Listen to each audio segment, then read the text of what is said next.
ఇలాంటి ఎంటర్టైనింగ్ ధమాకాలు ఇంకా చూడాలనుకుంటే like, share and subscribe to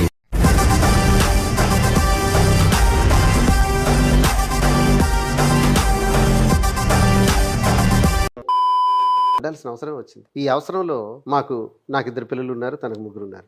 ఎవడ్రా మీరు? తప్పులు అప్పుడు ఏమైనా చేసుంటే తీయండి, అరెస్ట్ చేయండి, కేసులు పెట్టండి. మేము నిజాయితీగా పాలిటిక్స్ చేశాం కాబట్టి అక్రమ సంబంధాలన్నీ ఆఖరికి మేము కలవాల్సిన పరిస్థితి.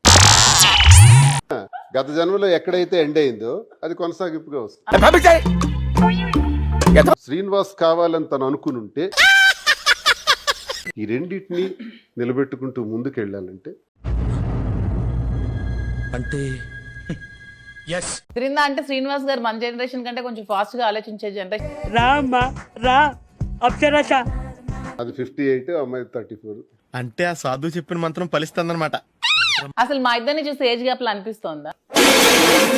స్నేహంగా మారింది, దగ్గర మాకు 5 పిల్లలు. అమ్మ దుర్మార్గులారా. తను ఇక్కడ ఉంటారు, నేను అక్కడ ఉంటాను. అవసరమైతే నేను ఇక్కడికి వచ్చేటప్పుడు తను ఎలా ప్లాన్ చేసి ఇలా ఎన్నాళ్ళు నుంచి చేస్తున్నారు? అన్ని అమ్మేసి ఆ డబ్బులు తెచ్చి ఈ వ్యాపారం చేస్తుంది. ఆ జనసేన బ్యాచ్ కొంచెం నోటి దూర దాపుకోమని నేను కోరుతున్నాను. ఏంటి బాబా అన్న?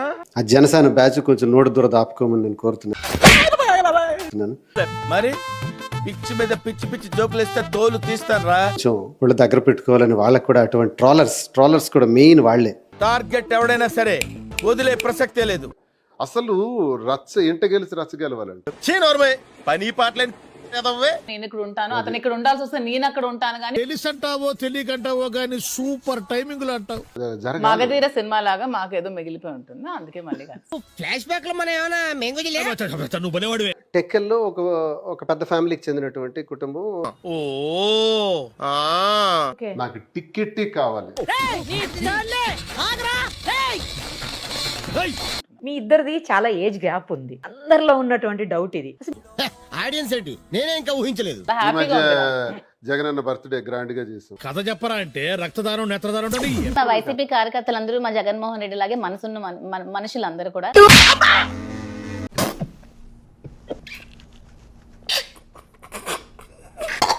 మాకు చీకటి కోణం అంటూ లేదు, రహస్యం అంటూ లేదు. మధ్యలో వీడుకోలేంట్రా. మేము ఎలా ఉండాలో మాకు తెలుసు. ఆ విషయం మాకు తెలదేటి. నేను అవినీతి గాని, అక్రమాలు గాని, భూదందాలు గాని ఎప్పుడు ఎక్కడ చేయలేదు. వచ్చాండి కొల్లా పొడిసేయండి. రోజు స్పెషల్.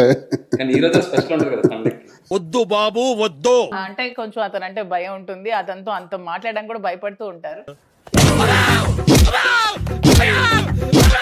ఈ రోజు నేను నడిరెడ్డి మీద